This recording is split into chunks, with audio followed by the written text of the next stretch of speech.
Sa kushton të vish në Tajland? Çdo gjë që duhet për të ardhur në Tajland në një video të vetme. E para punës sa persona jeni? Një njeri është solo trip, është udhëtim ndryshe, çift është udhëtim totalisht ndryshe dhe 4 persona, një familje është udhëtim ndryshe dhe ka stil tjetër të udhëtuarit. 2 kur ndryshe sezoni veror, ndryshe sezoni jo veror, këtu është high season, low season, gjithmonë verë është 40-30 gradë, 31 gradë Celsius, por këtu në Tajland përgjithësinë dhjetor me shkurt të sezoni lart që ka plot turistë i ka çmimet më të larta, kurse çdo sezon tjetër është më ulët. Hiq tetorin që është me shi dhe zakonisht nuk sugjerohet vish sepse do rish gjysmën e ditës brenda apo mbase do ketë dhe përmbytje të ndryshme. Ku do shkosh të udhëtosh? Vendet kryesore janë Phuketi, Bangkoku, Pattaya, Koh Samui, Koh Phangan edhe Chiang Mai. Çdo vend tjetër kushton më pak, por nuk është dhe aq i rëndësishëm dhe aq me cilësi sa këta 6 vende që përmenda. Shikojeni të gjithë në Instagram ose në Google edhe vendosni vetë se ku doni të shkoni.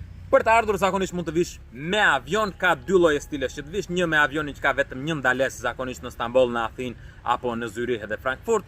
Vjen ndalon 3 nisesh nga Tirana, fut valizën, ndalon 3 orë atje dhe merr valizën një herë mirë kur vjen në Tajland. Kjo është mënyra e parë. Mënyra e dytë është shumë më ekonomike, por do jepësh nga Shqipëria në Budapest, do rish një 10 orë atje, do vesh në Kin, do rish një 15 orë, do vesh në Bangkok, do rish 45 minuta, pastaj do vesh në Phuket, edhe ka shumë bela të ndryshme, varet nga stili yt dhe nga sa veta jeni dhe se si do të udhëtosh. Por ka dhe ekonomik, ka dhe VIP, madje ka dhe business class. Hoteli ka lloj-lloj, nëse je një njeri mund të shkosh dhe në hostel po të duash, po ka hotele që fillojnë nga 15-20 euro me 30-40 euro që janë me pishinë brenda dhe si pun rezorti, ka me 50, ka me 100 ato rezortet me mëngjes dhe ka me shumë më lart të cilat janë me çdo gjë brenda, all inclusive, nga mëngjesi, dreka, darka, pijet, transportet, çdo gjë tjetër që ti dëshiron, varet nga buxheti jot, këtu ka nga të gjitha. Ushqimi nëse vjen këtu dhe ha ushqim tajlandez zakonisht është mesatarisht ekonomik, pra mund të hash oriz një risotto që themi ne me diku 2-3 euro, mbase bëhet 4 nëse ka dhe frutadeti, nëse ka dhe ananas dhe mango brenda dhe gjëra të ndryshme,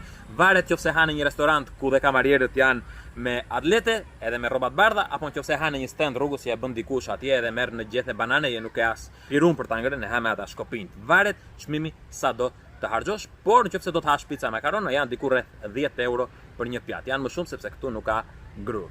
Pastaj për argëtimin dhe aktivitete ndryshme mund të bësh ture të ndryshme si Phi Island, James Bond Island, të vesh në për vende, ka lloj-lloj vendesh, i gjen dhe në internet, i gjen dhe këtu afër kur vjen këtu, nuk ka asnjë problem, i rezervon një ditë para po të duash, janë mesatarisht ekonomike dhe ato janë pikat më të mëdha të Tajlandës dhe gjërat që vërtet duhet të shikosh sipas mendimit tim. Po edhe këtu në Tajland do kalosh shumë bukur, po i bëre këto aktivitete do kalosh shumë akoma më bukur. Për të gjitha këto, mos më shkruani mua nëse doni një bilet, shkruani te 10 euro travel dhe ata i din të gjitha nga fillimi në fund, veç këtyre mund t'ju japin dhe çdo gjë tjetër që dëshironi. Nëse doni në Tajland, dërgoni një mesazh me të gjitha detajet tek 10 euro travel në Instagram.